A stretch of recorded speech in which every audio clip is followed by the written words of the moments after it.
सोचिए, रामेश्वरम का एक छोटा लड़का समंदर किनारे खड़ा है, आसमान में उड़ते पंछियों को देख रहा है और सपना देख रहा है खुद उड़ने का। और फिर वही लड़का बनता है भारत का मिसाइल मैन, यहाँ तक कि राष्ट्रपति भी। जी हाँ, ये कहानी है डॉक्टर एपीजे अब्दुल कलाम की, और आज हम उनकी ही लिखी किताब विंग्स ऑफ फायर, उनकी आत्मकथा के पन्नों में थोड़ा गहरा उतरेंगे। बिल्कुल, और ये किताब सिर्फ मिसाइलों और रॉकेट की कहानी नहीं है, ये एक इंसान के सपनों की, उसके संघर्षों की और हाँ, उसकी सफलताओं की पूरी दास्तान है। तो आज हमारी कोशिश यही रहेगी कि उनके सफर को समझें, उनके बचपन से लेकर भारत के स्पेस और मिसाइल प्रोग्राम की ऊंचाइयों तक। हाँ, और उनकी जो सोच थी, उनका जो लीडरशिप स्टाइल था, जो इस किताब से इतना साफ झलकता है, उस पर भी बात करेंगे। तो फिर शुरू करते हैं एकदम शुरुआत से। रामेश्वरम की वो गलियां, एक साधारण तमिल मुस्लिम परिवार। पिता जैनुल आबदीन, पढ़े लिखे शायद ज्यादा नहीं थे, पर कहते हैं समझ और उदारता कमाल की थी। बिल्कुल, और माँ आशम्मा, एकदम ममता की मूरत। किताब में जिक्र है कि उनके घर में परिवार वालों से ज्यादा तो बाहर वाले खाना खाते थे। हाँ, मैंने भी पढ़ा ये। वो माहौल ही वैसा था, एक सादगी थी, एक सुरक्षा का एहसास था और गजब का भाईचारा। जैसे उनके पिता के सबसे करीबी दोस्त कौन थे? मंदिर के मुख्य पुजारी पक्षी लक्ष्मण शास्त्री। अच्छा। हाँ, उस जमाने में रामेश्वरम में हिंदू मुस्लिम परिवारों का ऐसा मेलजोल वो आम बात थी, और पिता की बातें भी मतलब बहुत गहरी थी। जैसे मुश्किलों में ऊपर वाले पे भरोसा रखना, प्रार्थना में कितनी शक्ति होती है, ये सारी चीजें उनके जहन में बचपन में ही बैठ गईं। और दो लोगों का जिक्र बहुत अहम लगता है मुझे उनके शुरुआती जीवन में। हाँ। एक तो उनके बहनोई अहमद जलालुद्दीन। हाँ। और दूसरे चचेरे भाई शमसुद्दीन। बिल्कुल, जलालुद्दीन के साथ वो शाम को टहलने जाते थे, दुनिया जहान की बातें, आध्यात्मिक बातें। उन्होंने ही कलाम साहब को शायद पहली बार वो उड़ने के सपने देखने के लिए उकसाया। और शमसुद्दीन, उन्होंने तो पहली कमाई का जरिया दिया, है ना? हाँ, अखबार बांटने का काम, पहली बार अपनी मेहनत से पैसा कमाना। और कलाम साहब खुद मानते थे कि इन लोगों की जो अशिक्षित बुद्धिमत्ता थी, उसने उन्हें बहुत कुछ सिखाया। मतलब किताबी ज्ञान ही सब कुछ नहीं होता। सही बात है। और दोस्त, बचपन के दोस्त कैसे थे? वो भी कमाल थे। रामनाथ शास्त्री, अरविंदन, शिव प्रकाशन, सब अलग अलग धर्मों के, पर दोस्ती एकदम पक्की। एक किस्सा भी है स्कूल का, जब एक नए टीचर आए और उन्होंने कलाम को हिंदू बच्चों से अलग पीछे बैठने को कह दिया। तो रामनाथ, जो पुजारी जी के बेटे थे, वो रोने लगे थे। बाद में लक्ष्मण शास्त्री जी ने, यानी रामनाथ के पिता ने, उस टीचर को बुलाकर समझाया कि भाई समाज में ये जहर मत घोलो। कमाल है, मतलब जड़ों में ही वो सेक्युलरिज्म था। बिल्कुल। और फिर विज्ञान के टीचर थे शिव सुब्रमण्यम अय्यर। वो तो खुद एक कट्टर ब्राह्मण परिवार से थे, लेकिन उन्होंने सारे सामाजिक बंधन तोड़ दिए। उन्होंने क्या किया? उन्होंने कलाम को अपने घर, अपनी रसोई में बिठाकर खाना खिलाया। उस जमाने में ये बहुत बड़ी बात थी।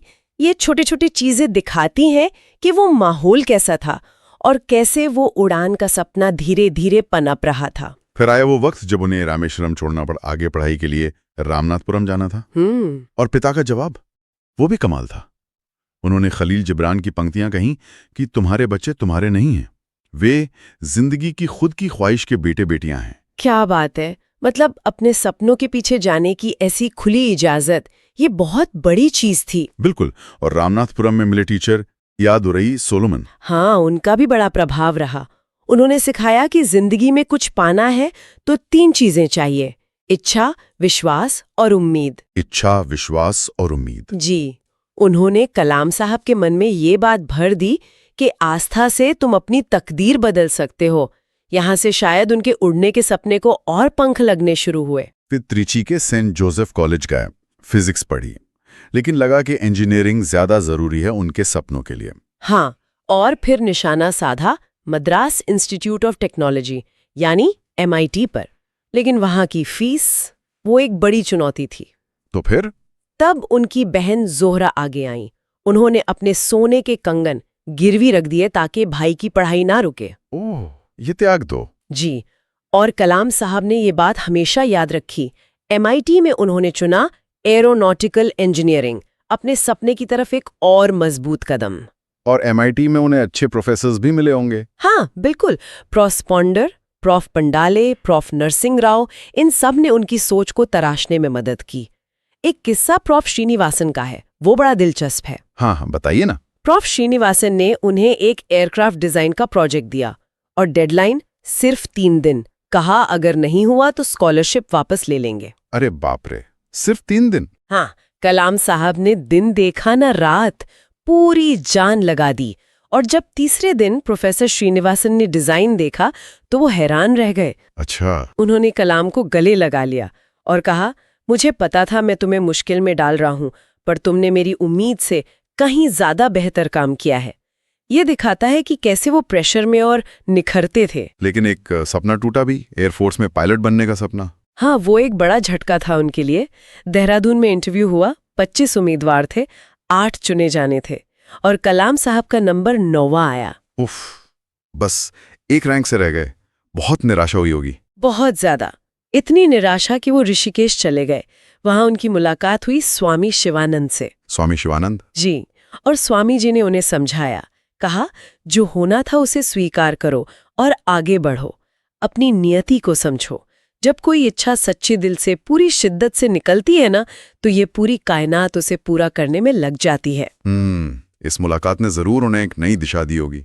बिल्कुल। शायद उन्हें ये समझने में मदद मिली कि उनकी नियति फाइटर पायलट बनने में नहीं, कहीं और थी। और वो नियति उन्हें खींच लाई दिल्ली, रक्षा मंत्रालय के DTDNP एयर में, यानी तकनीकी विकास और उत्पादन निदेशालय में, बतौर साइंटिस्ट। जी। और फिर जल्दी ही ट्रांसफर हो गया बैंगलोर, नए बने एरोनॉटिकल डेवलपमेंट एस्टैब्लिशमेंट यानी ADE में। ADE में उन्हें क्या काम मिला? वहां उन्हें एक बहुत ही इंटरेस्टिंग प्रोजेक्ट मिला, भारत का पहला स्वदेशी होवरक्राफ्ट बनाने का। नाम रखा गया नंदी। होवरक्राफ्ट? वो जो जमीन और पानी दोनों पर चलता है? हाँ, वही। टीम छोटी थी, संसाधन भी कम थे, पर जुनून भरपूर था और उन्होंने वो कर दिखाया। वाह। एक मजेदार किस्सा भी है। जब उस वक्त के रक्षा मंत्री VK कृष्ण मेनन इसे देखने आए तो वो इतने उत्साहित हो गए कि सारे सुरक्षा प्रोटोकॉल भूलकर नंदी पर सवार हो गए। सच में? और पायलट कौन था? खुद डॉक्टर कलाम। अरे वाह। मेनन साहब बहुत खुश हुए और कहा कि इसे और बेहतर बनाओ। लेकिन फिर शायद वो प्रोजेक्ट आगे नहीं बढ़ पाया। हाँ, वही हुआ जो अक्सर सरकारी प्रोजेक्ट्स के साथ होता है। वो नौकरशाही में कहीं अटक गया और फिर बंद हो गया। कलाम साहब काफी निराश हुए। उन्हें लगा जैसे फिर एक दीवार से टकरा गए हों। लेकिन कहते हैं ना, हर अंत एक नई शुरुआत होती है। बिल्कुल। किस्मत देखिए, इसी बंद हो चुके होवरक्राफ्ट ने उनके लिए एक नया दरवाजा खोल दिया। उन्हें प्रो MG के मेनन के सामने इसका प्रदर्शन करना पड़ा। अच्छा। हाँ, और प्रो मेनन उनकी काबिलियत पहचान गए और जल्द ही उन्हें INCOSPR से इंटरव्यू का बुलावा आ गया। INCOSPR यानी Indian national committee for space research, जो बाद में इसरो बना। एग्जैक्टली।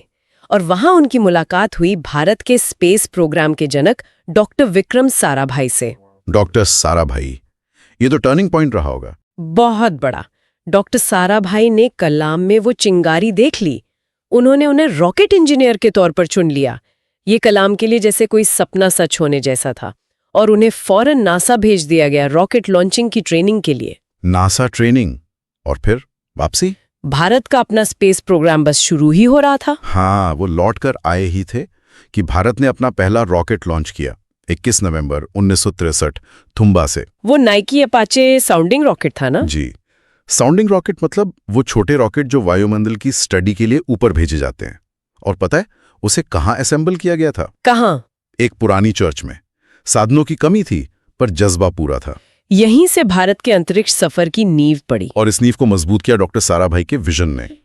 उनका लीडरशिप स्टाइल कमाल का था।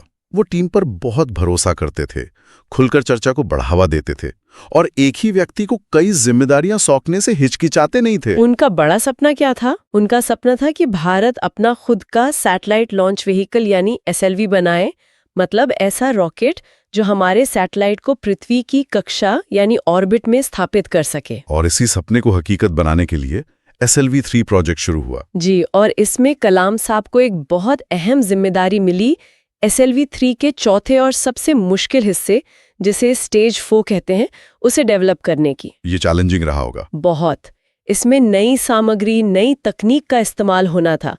टीम वर्क और खुला कम्युनिकेशन यहाँ बहुत जरूरी था। लेकिन तभी एक दुखद घटना हुई। हाँ, 1971 में डॉक्टर साराभाई का अचानक निधन हो गया। एक पल को लगा जैसे सब थम जाएगा, सपना अधूरा रह जाएगा। फिर किसने संभाला? फिर बागडोर संभाली प्रोफेसर सतीश धवन ने। वो इसरो के नए चेयरमैन बने। उन्होंने थुम्बा के सेंटर्स को मिलाकर विक्रम साराभाई स्पेस सेंटर बनाया और यहीं कलाम साहब की मुलाकात हुई वीएसएससी के पहले डायरेक्टर डॉक्टर ब्रह्म प्रकाश से। डॉक्टर ब्रह्म प्रकाश, एक और अहम नाम। बहुत अहम। और प्रोफ धवन और डॉक्टर ब्रह्म प्रकाश दोनों ने कलाम साहब पर जबरदस्त भरोसा दिखाया। कैसे? उन्होंने कलाम को पूरे SLV-3 प्रोजेक्ट का प्रोजेक्ट डायरेक्टर बना दिया। पूरे प्रोजेक्ट का? ये तो बहुत बड़ी जिम्मेदारी थी। बहुत बड़ी। एक बड़ी टीम बनानी थी, देश भर से संसाधन जुटाने थे और सबसे बड़ी बात, देश की उम्मीदों पर खरा उतरना था। वो डॉक्टर ब्रह्म प्रकाश ने जरूर गाइड किया होगा उन्हें। हाँ, उन्होंने एक गुरु मंत्र दिया, दूसरों पर जो तुम्हारी निर्भरता है उसे मैनेज करना सीखो और धीरज रखो। निर्भरता, प्रबंधन और धैर्य। और कलाम ने कम्युनिकेशन को अपना सबसे बड़ा हथियार बनाया। लगातार टीम से बात करना, उनकी मुश्किलें समझना, उन्हें प्रेरित करना। लेकिन पहली उड़ान 10 अगस्त 1979 वो नाकाम रही। लॉन्च के कुछ ही मिनट बाद रॉकेट कंट्रोल से बाहर हो गया और बंगाल की खाड़ी में जा गिरा। उफ, सोचकर ही सेहरन होती है। सालों की मेहनत पानी में। टीम में भारी निराशा थी। कलाम साहब ने प्रेस कॉन्फ्रेंस में पूरी जिम्मेदारी खुद ली। ये होती है लीडरशिप। बिल्कुल। और यहाँ प्रोफेसर धवन की लीडरशिप भी देखने लायक थी। उन्होंने प्रेस कॉन्फ्रेंस में कहा, हमें अपने वैज्ञानिकों पर पूरा भरोसा है। ये बहुत जटिल मिशन था, हम अगली बार जरूर सफल होंगे। कमाल है। और बाद में उन्होंने कलाम से अकेले में कहा, तुम्हारी टीम ने बहुत अच्छा काम किया है। इस नाकामी को भूल जाओ और अगले लॉन्च की तैयारी करो। फिक्र मत करो, मैं तुम्हें और तुम्हारी टीम को सपोर्ट करूंगा। एक तरह से कहा, मैं तुम्हें ऑर्बिट में पहुंचाऊंगा। ये होता है असली लीडर का सपोर्ट, नाकामी में साथ देना। एग्जैक्टली। इस सपोर्ट ने टीम में नई जान फूंक दी। उन्होंने गलती ढूंढी। कंट्रोल सिस्टम में एक वॉल्व लीक कर रहा था। उस नाकामी से बहुत कुछ सीखा। असफलताओं से सीखना, ये भी कलाम साहब की फिलॉसफी का हिस्सा लगता है। बिल्कुल। टीम दोगुने जोश से जुट गई। एक इंजीनियर थे शिवकामी। एक प्लेन क्रैश में वो घायल हो गए, लेकिन मिशन के लिए जो जरूरी ट्रांसपॉन्डर था उसे बचाकर लाए। ऐसा जुनून था टीम में। गजब का समर्पण। और फिर वो दिन आया, 18 जुलाई 1980। दूसरा लॉन्च। हाँ, SLV-3 ने फिर से उड़ान भरी और इस बार कामयाब रही। रोहिणी सैटेलाइट सफलतापूर्वक ऑर्बिट में स्थापित हो गया। भारत दुनिया का छठा देश बन गया जिसके पास ये क्षमता थी। वाह, पूरे देश के लिए गर्व का पल रहा होगा वो। जबरदस्त जश्न का माहौल था।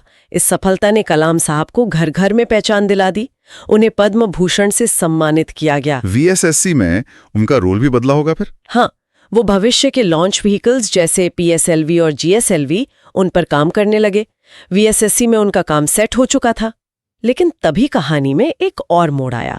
एक और मोड़? हाँ, प्रो राजा रमन्ना, जो उस वक्त DRDO यानी defence research and development organisation के प्रमुख थे, उन्होंने कलाम साहब को मिलने के लिए हैदराबाद बुलाया। DRDO स्पेस प्रोग्राम से डिफेंस रिसर्च में, ये थोड़ा अलग नहीं था? हाँ, बिल्कुल अलग था। DRDO की एक बहुत महत्वपूर्ण लैब थी हैदराबाद में, DRDL defence research and development laboratory. वो उस वक्त थोड़े मुश्किल दौर से गुजर रही थी। उनकी एक मिसाइल परियोजना डेविल वो बंद हो गई थी और टीम का मनोबल काफी गिरा हुआ था। अच्छा। प्रो रमन्ना को लगा कि कलाम साहब ही वो इंसान है जो इस टीम में नई जान फूंक सकते हैं, उन्हें एक नई दिशा दे सकते हैं। तो क्या कलाम साहब मान गए? हाँ, 1982 में उन्होंने DRDL के डायरेक्टर का पद संभाल लिया। और वहां जाकर उन्होंने क्या किया? वहां उन्होंने एक बहुत बड़ा, बहुत महत्वाकांक्षी सपना देखा। उन्होंने प्रस्ताव रखा integrated guided missile development programme का, यानी IGMDP का। IGMDP, इसमें क्या खास था? 5 मिसाइलें एक साथ। कौन कौन सी? पृथ्वी, जमीन से जमीन, त्रिशूल कम दूरी जमीन से हवा, आकाश मध्यम दूरी जमीन से हवा, नाग एंटी टैंक और सबसे महत्वाकांक्षी अग्नि। अग्नि, ये नाम तो सुना है। हाँ, ये एक लंबी दूरी की बैलिस्टिक मिसाइल टेक्नोलॉजी डेमोन्स्ट्रेटर था। ये पूरा प्रोग्राम बहुत बड़ा चैलेंज था। इसके लिए तो बहुत बड़े इंफ्रास्ट्रक्चर की जरूरत पड़ी होगी। बिल्कुल, और इसीलिए उन्होंने एक world class research centre RCI यानी रिसर्च सेंटर इमारत की नींव रखी। उन्होंने सही लोगों को चुना, उन्हें प्रोजेक्ट डायरेक्टर बनाया, उन्हें पूरी आज़ादी और ताकत दी और पूरी टीम को एक कॉमन लक्ष्य के पीछे लगा दिया। उनका लीडरशिप स्टाइल यहाँ भी काम आया। बहुत ज्यादा। वो सशक्तिकरण में, भागीदारी में विश्वास रखते थे। IGMDP की पहली बड़ी सफलता कौन सी थी? वो थी पृथ्वी मिसाइल। 25 फरवरी 1988 को इसका पहला सफल परीक्षण हुआ। ये सतह से सतह पर मार करने वाली बहुत सटीक मिसाइल थी। और अग्नि का क्या हुआ? वो तो सबसे चुनौतीपूर्ण लग रही है। हाँ, अग्नि सबसे बड़ी चुनौती थी, खासकर उसकी री एंट्री तकनीक। मतलब जब मिसाइल वायुमंडल में वापस प्रवेश करती है तो उसे भयानक गर्मी और दबाव झेलना पड़ता है। उसके लिए खास मटेरियल और डिजाइन चाहिए होता है। एग्जैक्टली। टीम ने दिन रात एक कर दिया। नागराज जैसे कई वैज्ञानिकों ने असाधारण काम किया। कई बार लॉन्च टालना पड़ा, तकनीकी दिक्कतें आईं, मीडिया का भी जबरदस्त दबाव था। हाँ, ऐसे बड़े प्रोजेक्ट्स में दबाव तो होता ही है। एक दिलचस्प किस्सा है। जब अग्नि के लॉन्च से ठीक पहले तत्कालीन रक्षा मंत्री केसी पंत उनसे मिलने आए तो कलाम साहब ने उनसे सफलता के लिए आशीर्वाद नहीं मांगा। तो फिर क्या मांगा? उन्होंने कहा, सर, अगर अग्नि सफल हो जाए तो RCI कैंपस में लगाने के लिए मुझे 1 लाख पौधे चाहिए। 1 लाख पौधे? गजब है। मंत्री जी का क्या रिएक्शन था? कहते हैं वो मुस्कुरा दिए और वादा कर दिया। और फिर अग्नि का लॉन्च? आखिरकार तमाम बाधाओं को पार करते हुए 22 मई 1989 को अग्नि ने सफलतापूर्वक उड़ान भरी। वाह! ये भारत की तकनीकी क्षमता का दुनिया के सामने एक जबरदस्त प्रदर्शन था। सालों की मेहनत रंग लाई थी।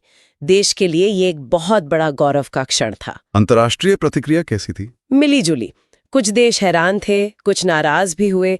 Missile technology control regime MTCR के तहत कुछ प्रतिबंध भी लगाने की कोशिश हुई, पर भारत अपने रास्ते पर आगे बढ़ता रहा। अग्नि की सफलता के बाद कलाम साहब को पद्म विभूषण से सम्मानित किया गया। जी, और किताब के आखिर में वो टेक्नोलॉजी, लीडरशिप, प्रेरणा और आत्मनिर्भरता पर अपने विचार रखते हैं। वो कहते हैं कि बाहरी पुरस्कारों या सम्मान से ज्यादा जरूरी है आपके अंदर की शांति, आपकी आत्मा की संतुष्टि। ये गहरी बात है। हाँ, और युवाओं के लिए उनका संदेश एकदम साफ है। एक स्पष्ट दृष्टि रखो, बड़ा सपना देखो, खुद पर अटूट विश्वास रखो और मुश्किलों और सामाजिक दबावों का हिम्मत से सामना करो। वो टेक्नोलॉजी मैनेजमेंट के पेड़ की बात भी करते हैं, है ना? हाँ, उनका वो ट्री ऑफ टेक्नोलॉजी मैनेजमेंट का कॉन्सेप्ट कि कैसे सही मैनेजमेंट और लीडरशिप से टेक्नोलॉजी रूपी पेड़ जड़ें पकड़ता है, फलता फूलता है और देश को फल देता है, आत्मनिर्भर बनाता है। उनका अपना जीवन जैसे इसी का जीता जागता उदाहरण है। सही बात है।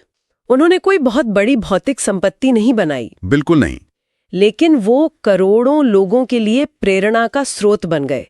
एक ऐसी विरासत छोड़ गए जो सिर्फ मिसाइलों और रॉकेटों तक सीमित नहीं है। वाकई रामेश्वरम के उस छोटे से लड़के से लेकर भारत के मिसाइल मैन और फिर राष्ट्रपति बनने तक का ये सफर अविश्वसनीय है। सपनों से प्रेरित, गुरुओं से निर्देशित और अटूट विश्वास, कड़ी मेहनत और एक अनोखी लीडरशिप के दम पर हर मुश्किल पर विजय पाना। यही है शायद विंग्स ऑफ फायर का सार, आत्मनिर्भरता और क्षमता निर्माण पर उनका जोर। ये कहानी सिर्फ टेक्नोलॉजी की जीत की नहीं है, ये इंसानी जज्बे की, टीम वर्क की, लगन की और कभी हार न मानने वाले हौसले की कहानी है।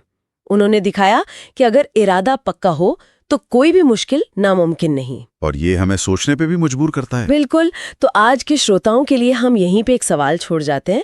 डॉक्टर कलाम की इस यात्रा से हमने जो समर्पण, टीम वर्क और मुश्किलों से लड़ने की क्षमता के सबक सीखे हैं, उन्हें हम विज्ञान और तकनीक के दायरे से बाहर निकालकर अपनी जिंदगी के दूसरे पहलुओं में एक बेहतर समाज और एक मजबूत राष्ट्र बनाने के लिए कैसे इस्तेमाल कर सकते हैं।